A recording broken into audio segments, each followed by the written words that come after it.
Vamos agora falar dos nhunguistas, dos criativos de Maputo que inspiram esta obra. Uma obra que sai sob chancela da organização não governamental Inclusão. Vamos conversar com os autores desta obra que coordenaram esta pesquisa.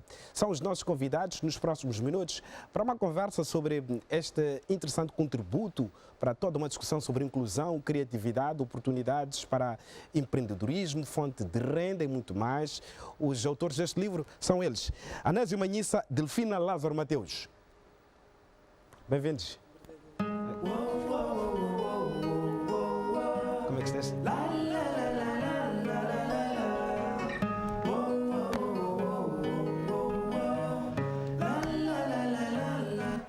Aplausos, parabéns. Parabéns por esta obra, parabéns pelo trabalho que vocês têm estado a desenvolver. Começo mesmo por ti, Delfina, como é que estás? Muito bem, do seu lado. Pois, muito bem, melhor agora na vossa companhia. Anésio, como é que estás? Os microfones estão aí? Por favor, segura os microfones. Vamos lá fazer tudo de novo. Como é que estás, Delfina Lázaro Mateus? Muito bem, do seu lado. Tudo bem. Obrigada. Pois, Anésio, tudo bem?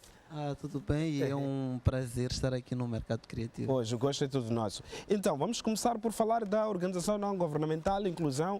Anésio, como coordenador executivo desta organização, o que vos motiva fundamentalmente a pensar a criatividade e a matéria de inclusão como importante tema na nossa sociedade em 2025? Bom, este trabalho, na verdade, é o primeiro assim apresentado da inclusão. Acho que valeria a pena primeiro explicar o que é a inclusão e depois explicar o valor do trabalho. Bom, a inclusão surgiu já no ano passado, que é uma ideia de jovens, 11 jovens moçambicanos, artistas, acadêmicos e ativistas, que diante da situação que nós temos notado e que com reduzida ou limitada oportunidades para jovens, achamos que talvez unindo-nos podíamos promover a nossa inclusão no espaço social, mas também a inclusão de vários outros jovens e na sua multiplicidade e diversidade. Okay. Então a inclusão é essencialmente isso. Ok. E claro, é um trabalho muito importante e que revela uma ousadia e, acima de tudo, assume um papel de iniciar essa conversa sobre as minorias no nosso país. Como é que tem sido essa experiência? Como é que vocês avaliam o impacto da vossa intervenção em Moçambique a pensar uma ferramenta que anda lado a lado à vossa organização, que é a criatividade? Como é que avaliam o impacto e como é que a arte tem sido muito estratégica para desbravar esta mata? Bom, é um pouco para além da arte. Na verdade, é a arte sim, mas é uma abordagem econômica. Nós decidimos pensar pelo econômico e achamos que uma abordagem econômica pode nos fazer, de alguma forma, pensar e tocar em aspectos muito importantes. Tanto órgãos do governo, o cidadão, a sociedade, quer ver todo mundo a trabalhar, quer ver todo mundo a produzir. Então, dissemos que o importante nós já fazermos é promovermos trabalho digno, promovermos uma renda para todas as pessoas e achamos que tínhamos que ter um olhar particular para grupos que são minoritários. Por isso, da razão de o fazer. Pois, e este livro é dos primeiros exemplos do vosso trabalho, do vosso esforço. Delfina Lázaro Mateus, o que foi necessário e como é que foi a jornada toda de recolha de experiências, visões e tudo que acaba por compor este livro? Como é que foi essa experiência e o que o livro nos apresenta em termos de desafios dos nhunguistas e criativos de Maputo? Bem, para nós como pesquisadores foi um aprendizado, porque ao longo do processo tivemos de testar várias metodologias e uma coisa interessante que desde o princípio pensamos como uma estratégia para conseguir alcançar a esses grupos foi incluir pessoas também que fazem parte desses grupos minoritários no processo de recolha de dados. Claro, passaram por um treinamento, mas isso ia fazer com que as pessoas entrevistadas estivessem à vontade em expor, em partilhar os seus sentimentos enquanto pessoas que fazem negócio. Okay. E dentro deste fazer negócio encontramos que grande parte dessas pessoas trabalham ou como criativos ou como nhonguistas, que Yeah. é a nossa tradução moçambicana de intermediário. E claramente uma obra que seguiu uma metodologia que vale a pena aqui ser partilhada. O que foi necessário definir e repensar em termos metodológicos para que alcançassem o vosso objetivo? Primeiro foi necessário incluir pessoas que façam parte do grupo minoritário para participar no processo de recolha de dados. E segundo, tivemos uma ideia maravilhosa de fazer o que nós chamamos de café networking, que é reunir um par de jovens, vários jovens que trabalham com negócios, com a criatividade, moda, por aí vai, para participarem dessas conversas e o processo de recolha de dados parecendo uma conversa de contribuição entre várias pessoas e partilha de ideias, também era o nosso processo de recolha desses dados. Então, acabou sendo um momento de conversa, de partilha, que até hoje continuamos com a mesma estratégia, como um processo de troca de experiência e networking entre as pessoas. Ok, muito bem. O Anésio Manhissa é mestre em antropologia social. Acho que vale a pena aqui fazermos uma espécie de teorização da Nhonga. Aliás, é um dos temas de um dos capítulos aqui, a teorização da Nhonga, que eu acho que é importante conversarmos sobre isto. O que há por detrás da teorização que também está patente neste livro? E de acordo com o que está escrito no livro, isto remonta dos anos 80. Sim, bom, pensar em Nhonga, o nome, o termo é atual, mas se pensarmos assim em termos um pouco mais teóricos, nós optamos em apropriar da noção de intermediário. E a noção de intermediário nós vemos em todo o processo de ajuda ao desenvolvimento, sempre temos atores que ficam como intermediários. De alguma medida, a sociedade civil é um intermediário do processo de desenvolvimento. É o nhonguista? Numa linguagem mais...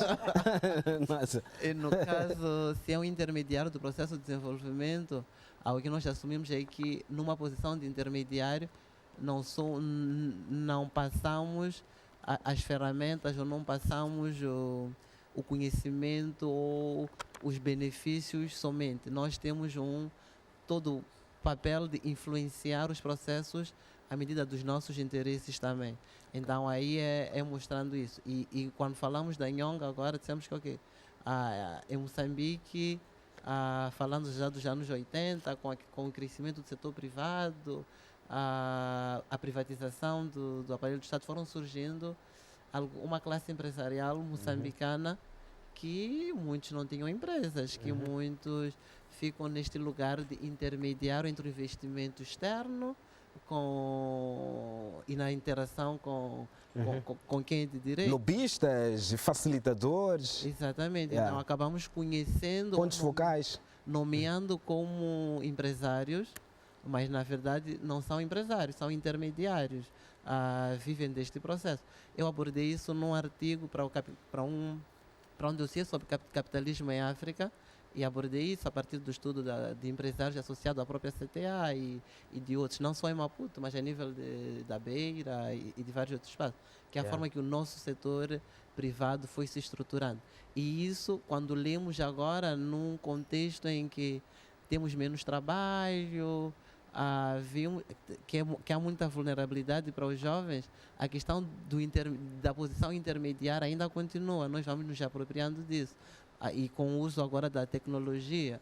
Então, é uma noção que nos faz compreender o sistema econômico do país no seu todo, tanto nos grupos minoritários como na própria elite política e econômica do país. Um dia vamos estar a conversa exclusivamente sobre esse tema, porque é um tema bastante importante. O livro também lança um olhar sobre o desafio dos jovens, sobretudo o minoritário, o grupo minoritário de jovens, em relação à sua integração no ecossistema de negócios.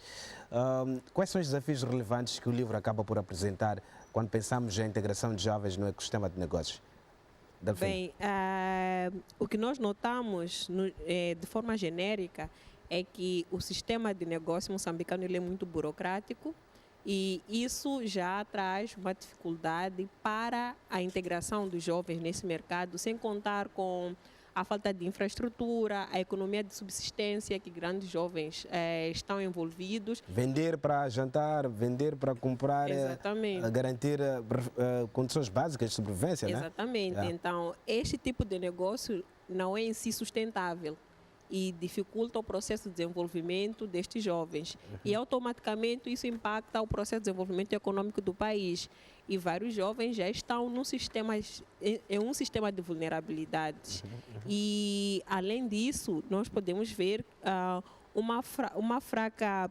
Nós também tentamos teorizar, de alguma forma, alguns programas nacionais que vão sendo desenvolvidos para apoiar a juventude, como temos o Projeto Sustenta, todos esses projetos que vão surgindo, até que ponto eles são estruturados para pensar no desenvolvimento econômico sustentável da juventude, porque grande parte desses projetos, ou alguns, eles são em si de subsistência. Okay. Automaticamente não temos como usar o termo empreendedor para chamar pessoas que fazem negócio. Então aí há uma separação daquilo que seria um empreendedor e esses que efetivamente só fazem negócio. Então até que ponto o conceito de empreendedorismo é efetivamente aplicado nas políticas em Moçambique? É um desafio muito grande, sobretudo para quem pensa a criatividade como seu objeto principal, integrar o ecossistema de negócio em Moçambique. Anésio. Bom, primeiro acrescentar um pouco o que a Delfina dizia, que existem problemas que são estruturais da sociedade moçambicana.